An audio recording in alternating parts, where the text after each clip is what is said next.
Hello बच्चों, welcome back my channel भारतीय विचार। 15 मई वेडनेसडे से ओपन हो चुके गो डिजिट आईपीओ की क्लोजिंग कल होने वाली है फ्राइडे को। तो क्या आखिरी दिन में हमें इस आईपीओ में अप्लाई करनी चाहिए, नहीं करनी चाहिए? लिस्टिंग के लिए अप्लाई करनी है, लॉन्ग टर्म इन्वेस्टमेंट के लिए अप्लाई करनी है, इसकी जीएमपी क्या चल रही है, अनलिस्टेड मार्केट में इसका कितना डिमांड है, इसकी फाइनेंशियल परफॉर्मेंस क्या है, बिजनेस मॉडल क्या है, सारी टॉपिक को हम लोग इन डिटेल में डिस्कशन करने वाले हैं।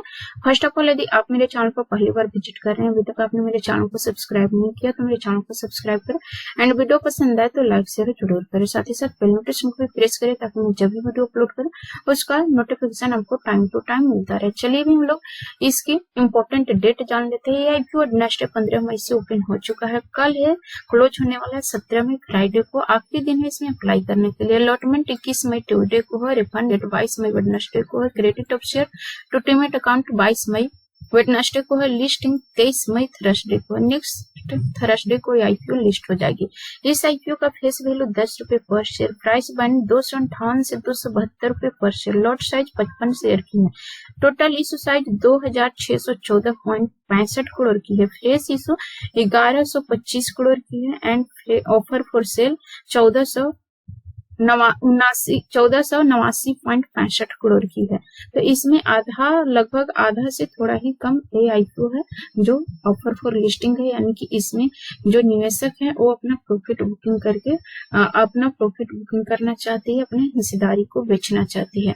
इस आईपीओ में रिटेल कैटेगरी में मिनिमम इन्वेस्टमेंट की राशि 14,960 रुपए है। रिटेल कैटेगरी में मैक्सिमम इन्वेस्टमेंट की राशि 1,94,480 है। एसएचएनआई कैटेगरी में मिनिमम इन्वेस्टमेंट की राशि 2,09,440 रुपए। एसएचएनआई कैटेगरी में मैक्सिमम इन्वेस्टमेंट की राशि 9,87,360 रुपए है। बीएचएनआई कैटेगरी में मैक्सिमम मिनिमम इन्वेस्टमेंट की राशि 10,02,320 रुपए है। अब हम लोग इस आईपीओ में रिटेल कैटेगरी में जो शेयर ऑफर किए हैं वो 10% का एंड नॉन इंस्टीट्यूशनल बायर में 15% का, क्वालिफाइड इंस्टीट्यूशनल बायर के लिए 30% का एंड एंकर इन्वेस्टर के लिए 45% का रिजर्वेशन किया गया है। अब हम लोग इसकी फाइनेंशियल परफॉर्मेंस देखें तो ये लगातार 2 साल लॉस मेकिंग कंपनी रही है। 2021 में 122.76 करोड़ के लॉस पर था, जो कि 2022 में 21 में 122.76 करोड़ की लॉस पर था, जो कि 2022 में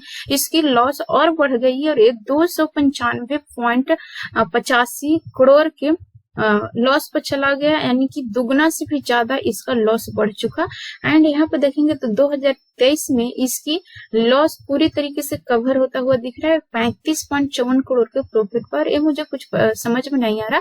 दूसरा 21 में 122 करोड़ की लॉस पर था एंड अगेन दूसरे साल यानी कि 2022 में ये दुगना से भी ज्यादा जो लॉस था उसका भी दुगना लॉस कर चुका है और अचानक इसकी जो प्रॉफिट है वो 2023 में इसकी पूरी लॉस कवर हो जाती है और 2023 में ये प्रॉफिट में भी आ जाता है 35 करोड़ का। इसकी फैक्टर मुझे समझ में नहीं आ रही है थोड़ा सा, इसलिए मुझे ये आईपीओ थोड़ा सा रिस्की समझ में आ रही है, क्योंकि फाइनेंशियली इसमें बहुत ज्यादा उथल पुथल है, फाइनेंशियली इसमें अप एंड डाउन बहुत ज्यादा है।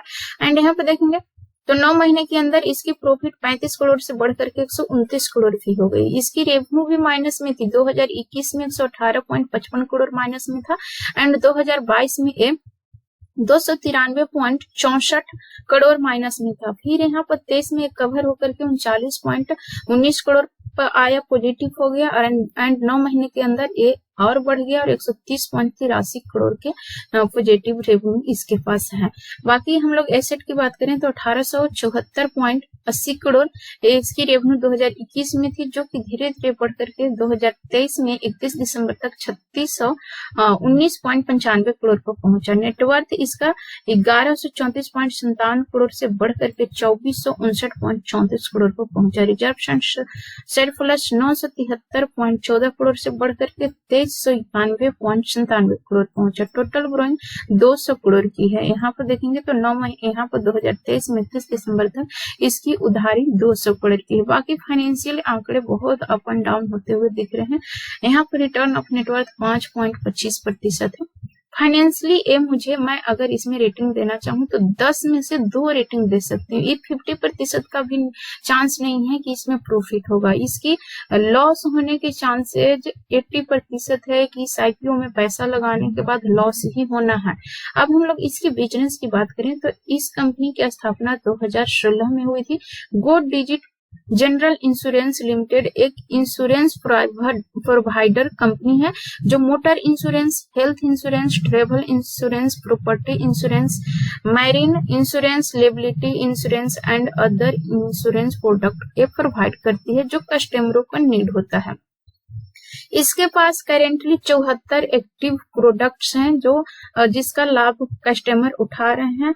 31 दिसंबर 2023 तक कंपनी के पास 61,972 पार्टनर्स हैं जिसमें 58,332 POSPS एंड अदर एजेंट्स हैं।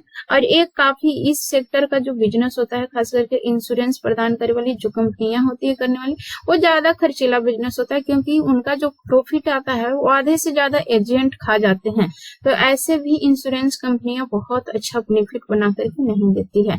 बात करें हम लोग यहाँ पर तो 31 दिसंबर 2023 तक कंपनी ने पूरे इंडिया में 24 स्टेट एंड यूनियन केंद्र शासित प्रदेश को इसने कवर अप किया। 24 स्टेट में अपनी ब्रांच को ये ओपन कर चुका है। इसके पास 31 दिसंबर तक 473 एक्टिव बॉट्स हैं एंड इसके पास 31 दिसंबर 2023 तक कंपनी के पास 75 ऑफिस हैं जो पूरे इंडिया में ऑपरेट हो रहे हैं अभी फिलहाल। तो इसका जो बिजनेस यहाँ पे देखेंगे 31 दिसंबर 2023 तक इसके पास 3957 एम्प्लॉई हैं जो अभी करंट एक्टिव में चल रहे हैं। तो इसकी जो बिजनेस है वो थोड़ा सा रिस्की बिजनेस है। पहले तो इसकी जो फाइनेंशियल स्थिति है काफी खराब दिख रही है, लॉस मेकिंग कंपनी रही है। दूसरे इंश्योरेंस प्रोवाइडर कंपनी है जो पूरे इंडिया में 24 स्टेट में मौजूद है, साथ ही साथ केंद्र शासित प्रदेश में भी ये अपना ब्रांच खोल चुका है एंड ये अपने ग्राहकों को motor insurance, health insurance, travel insurance, property insurance, marine insurance, liability insurance and other insurance products अपने कस्टमरों को प्रदान करती है। तो ये बिजनेस तो ठीक कर रही है, फाइनेंस से जुड़ा हुआ काम कर रहा है, लेकिन इसका जो बिजनेस का जो रणनीति है वो अच्छा नहीं है। बिजनेस की रणनीति ठीक नहीं दिख रही है क्योंकि कंपनियां प्रॉफिट देती है तो अपने बिजनेस के दम पर ही प्रॉफिट देती है। बिजनेस तो ठीक है लेकिन ये जो इसके पास हैंडल करने या चलाने का सही तरीका नहीं है। ये थोड़ा सा इसकी जो ब्रांच होना चाहिए और इसमें जो कस्टमर होना चाहिए और बढ़ना चाहिए। इसकी बिजनेस आगे चल करके मे भी अच्छा हो सकता है लेकिन फिलहाल इसकी स्थिति बहुत ही खराब है।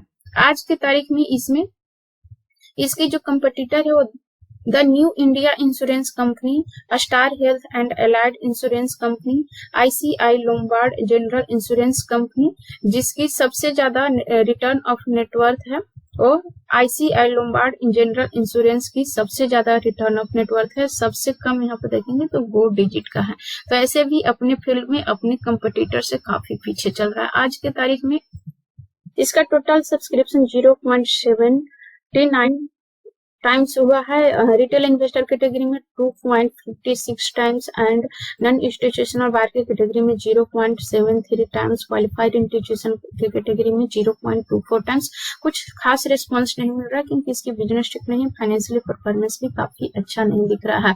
अब हम लोग इसकी GMP की बात करें तो इसकी GMP की ओपनिंग तो बहुत अच्छी हुई थी। 25.74% प्रीमियम के साथ इसकी GMP ओपन हुआ था 10 मई को और लगातार इसकी GMP में गिरावट नजर आ रही है और आज इसकी GMP 2.57% है।